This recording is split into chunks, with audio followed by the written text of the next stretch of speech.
All right, KWGM, welcome to our latest installment of NAR Talks with the KWGM leadership team. This is coming to you via recording on Thursday morning. So this is our third of seven. Want to make a specific shout out. We're going to reference some things today around buyers and sellers and objections.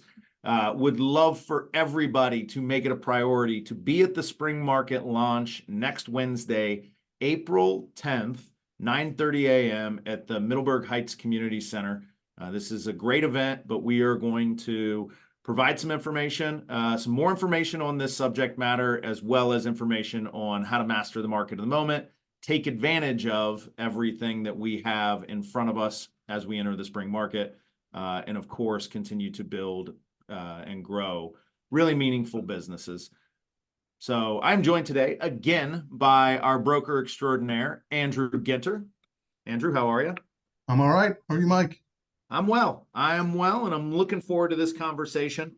So today's topic is we're going to do a quick update on things. We're going to talk about reframing our relationship with our clients, past, present, and future.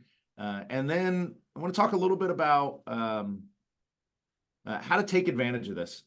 When we were at Family Reunion, we saw Tony Robbins, and he talked about taking your worst day and making it your best day. There's elements of that in this very moment that I think if we play a little offense in the conversation, which we'll talk about in a minute, that's going to be great. But tell me, Andrew, any updates on anything since we met just a couple of weeks ago when the news dropped and we did our call that Monday evening? Nothing's really changed. I suppose people are kind of peeling the onion a little on this and deciding that, well, this may affect this, or it may affect it that way or some other way. And so you may be hearing kind of threads of new things, but truthfully, nothing of any significance has changed. I would hope that as we're all watching these and thinking about what's happening, that as agents we're starting to make changes, and that we're getting to a place where we're getting comfortable with buyer agency agreements if you weren't already, and having those conversations with buyers and sellers about kind of what's happened, because I would assume at this point people have been asked. So yeah, I've certainly had enough people reach out to me about people that have reached out to them. I think one thing that's important to remember is that, there are whatever is going to be required or materially changed as a result of the settlement, which has not been approved yet, correct? That's an update. Still not approved. That doesn't necessarily mean that it won't be. That's nothing to worry about. It's the way that these things work from time to time, but it's an important factor because there could be adjustments from what everybody has been pontificating about as a result of reading the proposed settlement. But, the other element is these things will take place. They'll become required during the summer, but we don't have to wait. You referenced buyer agency agreement. Like, you could wait until July and then figure out how to do buyer agency. Or you could watch Jeff Young talk on that recording about how he articulates things. You could watch it every day for the next 100 days and start practicing it. And then your life is unaffected by the settlement, at least in that regard, come July. So two different approaches to that. Let's talk about some of the conversations that are happening out there. I have joked that it's already out of the news cycle, right? We've got some crazy storms happening throughout the country. We've got the election heating up, and then we've got a total eclipse here for Northeast Ohio. So there's enough things where people are like, well, we're not going to run the NAR story anymore. But that doesn't necessarily mean that the conversation has stopped, right? It's kind of evolved into, hey, all the agents are talking about it. Who's talking about it now? Yeah, I mean, like you said, I think 2 weeks ago, it was the phone calls I was getting and you were getting and others were getting was all agents digesting this for themselves, figuring out, like, what does this mean for me and the way I do things, to agents getting calls now from either like close past clients and new business. I got my first phone call, or text rather, yesterday from an agent who had a seller who said that they talked to their attorney, and their attorney said that they don't need to pay buyer agent commission, so they don't want to do that. Right. So that was, I Yeah. don't know what other agents inside of our company have experienced this with a seller, like hand to hand yet. That was the first one. But yeah, that's the next place this is going now is people digesting it, and people are going to digest it slow because what is it, 4% or something like that of people transact every year. So, so it's going to Yeah. come in small waves if they're only digesting it as they interact with it, which is, once every what are we at now? 13 years. I think I saw a stat for 13 years just last week. 13.2 is now like however they calculate that on what lag. Yeah. Yeah, and I think important part of this, and really the topic that we wanted to hammer on today is um, it should be our role now. And our goal, you and I and the rest of the leadership team and the company, our goal is to put agents in a position that they can help their clients, past, present, and future, digest this in a way that positions them, the agent, as a strong fiduciary. And so you had a good rework of a famous Keller Williams tagline that you thought would be appropriate from a mindset standpoint, right? Yeah. Yeah. I mean, we've I didn't know this was a Keller Williams thing. I just thought it was like a Scott thing from a decade or so ago. I don't know.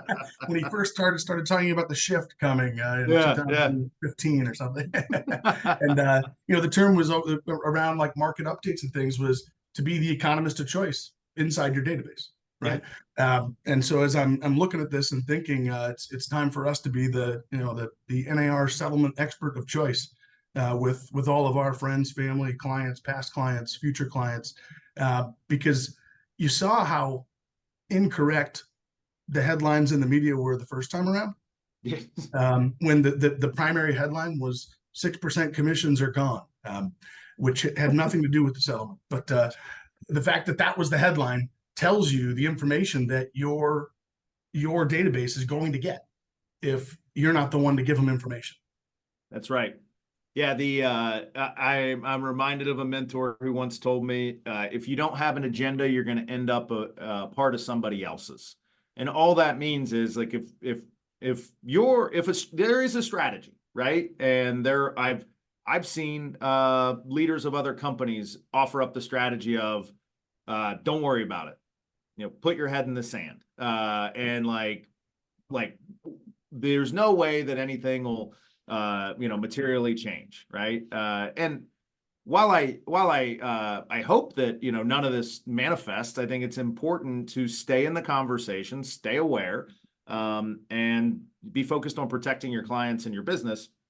The opportunity here is to get in the conversation and dare I say, control or navigate the conversation with our clients. So the agents I've talked to that have started hearing from their clients, they fall into one camp and they're excited because they're like, yeah, I made 13 contacts today and I didn't even have to dial my phone. And that's a great opportunity if we're positioned well to articulate what exactly is happening. And so there was I think you might have shared with me, or at least we talked about yesterday, the article in Inman, which we will share out following this. But who was that, Andrew, that wrote that? He is the, I believe, CEO of Sotheby's International. I'm trying to remember his name. It was an interesting name. And I'm drawing a blank now on what his name even was. Budge Husky. Budge, that's right. But yeah, really, the beautiful thing about that article is, I think, in long form, this thing turns into a very like circular argument, because it's like, well, this is going to change, but then this isn't going to change. So in the end, it's really not that different. You can walk away from a 10 or 12 paragraph article and not know what is or isn't actually changing. Right. And I thought, the format at the very least of that article makes it very simple to digest, because it's like, here's, piece number one that's changing. And then here's what about that change is actually real Mm-hmm. versus just perceived. So Yeah. it's probably the best piece I've seen as far as just really breaking down the basics as opposed to turning it into this massive article that in the end you can't really digest. Yeah. That just gets a lot of clicks and sells ads. Yeah. Yeah, and I think we talked earlier, you can find this is the, you know, the late stage internet, right? You can find support for any argument you want. You can find a guru, or you can find a personality that will tell you. I mean, even in our local market, we've got people that say buyers' commissions will be higher than they've ever been before. And then we have people that are saying buyers' commissions are going to go to the floor.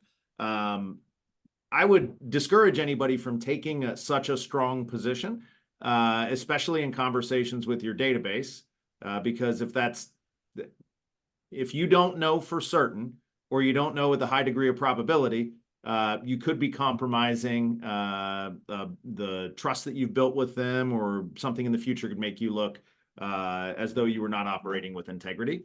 But I think it's important to be in the conversation, right? Fierce Conversations is the book that has the line, the conversation is the relationship. And so your relationship with your database is to talk about what's important to them. And when this thing pops in and out of the news, it's going to become important, especially if they are a past client of the last few years, a current client, or somebody who in the next couple of years is going to be buying. So if you take, you know, a 5-year stretch, that could be the majority of your database. And knowing where referrals come from, it's probably the vast majority of your business is funneling through that. One What thing do I you? want to say is I heard you talking, 30 seconds ago about, the positions of commissions are going to go through the roof or Yeah. commissions are going to go through the floor. And I think while this is a settlement around commissions, it has nothing to do with commissions. It has everything to do with making sure that people are aware of the services they're paying for, not Right. how much they're paying. Right? There's nothing in the settlement that says how much commissions are or aren't. It's Mm-hmm. it's purely a discussion about the pathway of who gets to decide what gets paid, Mm-hmm. and making sure that we have transparency around that. That's It's it. really a clarification of who's getting paid and what, right? I mean, because none of the things that are in the settlement, proposed settlement, are new, right? Like they're all things that have always existed. There just has been, there's an argument against transparency or against awareness, right, to those things. But they've always been there. Like there's somebody watching this video that has negotiated their commission with their buyers previously. Yeah. Anybody who's sold a home that produced that, below, probably anybody sold a home under $100,000 and fulfilled the minimum commission requirements organizationally, has already done that, right? With a buyer. Yeah. Yeah. Yeah. And I think those are the things that are important to be talking about with your database, because that's the reality is what people think is going on versus what's actually going on are entirely different. Like I said, this is not a settlement about commission amounts. Yeah. Yeah. It's a settlement about how they flow and who gets to decide what they are. And if we're out telling our database the truth about what this means, it turns us into the professional as opposed to into the just the lead receiver. Yeah. Yeah. And I think a couple good ways that I've already been in conversations with agents about it is, there's no reason that an agent couldn't take this conversation, replicate it to a Zoom call or just a recorded video to their database, right? I would imagine if you hosted a client event around understanding the NAR settlements, it might be the most well-attended client event you've had. And if you are able to articulate the situation in a compelling way, you'll probably end up with more referrals or a stronger tie to your database versus someone who may otherwise decide that They just don't want to talk about it. It's too stressful. Yeah. Well, and I think there's a piece of this, like the first round of like bubbling up of this from our clients is primarily coming from people who are looking at this as an opportunity to pay less Yeah. because of where they got their information again. I mean, if you got your information from CNN, then you look at this settlement as an opportunity to pay less as a buyer or seller. That's because that's what it was It's what proposed you were at. told. What you Yeah. were told. So I think so that group of people there's a group that are embracing that and telling their agents, I don't want to pay that. Mm-hmm. And okay. And then there's another group of people though that we're not realizing are there because they're the silent majority here, which are I don't quite understand what's going on, and it's making me nervous about even attempting to go buy a house right now. That's exactly right. Yeah, it's So taking I, it's taking I'm people off the confused. I don't field. want to have to do this. I don't like this. I don't get it. So those are the people that we've got to talk to. Yeah. That we don't even know they need to be talked to because they're not raising their hand saying, "Hey, I want to talk about this because I like that I don't have to pay." Like those people are going to come out no matter what. But it's all They've been there the whole time. yeah, You yeah, know? that's true. That's true. Yeah.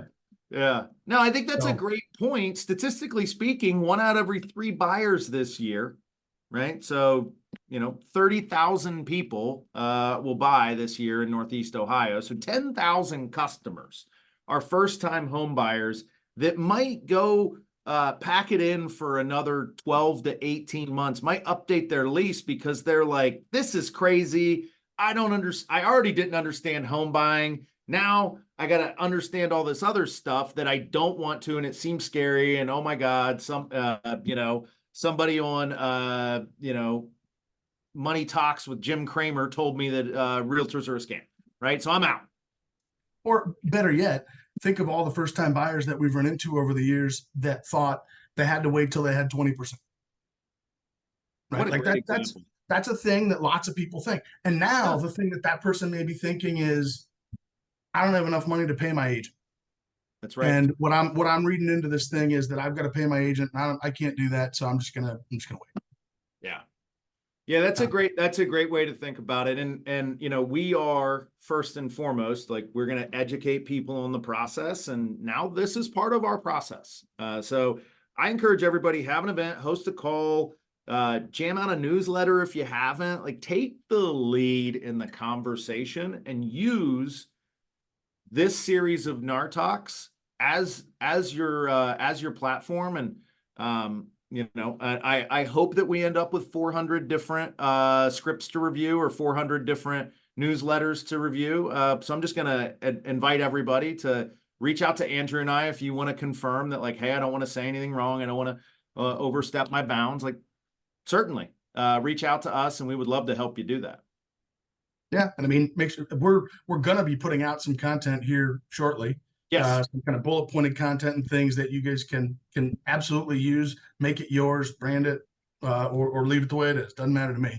But it'll be yours to make brand it however you want. But it should make your life a little easier, and provide some clarity if you are at all concerned about, like, I'm not quite sure how to approach this piece of this settlement. Hopefully this will make it simple for you. Awesome. All right. I think that's going to do it for today. But any other remarks for the good of the order, Andrew? No, I think I got out what I wanted to. All right. Awesome. Well, guys, again, join us next Wednesday, 9:30 a.m. Doors open for breakfast and mixing and mingling. Program starts at 10. Middleburg Heights Community Center, our spring market kickoff. We've got 3 great panels and a great market update coming your way. So don't miss it. We'll see you there, and have a great week. All right. See you guys.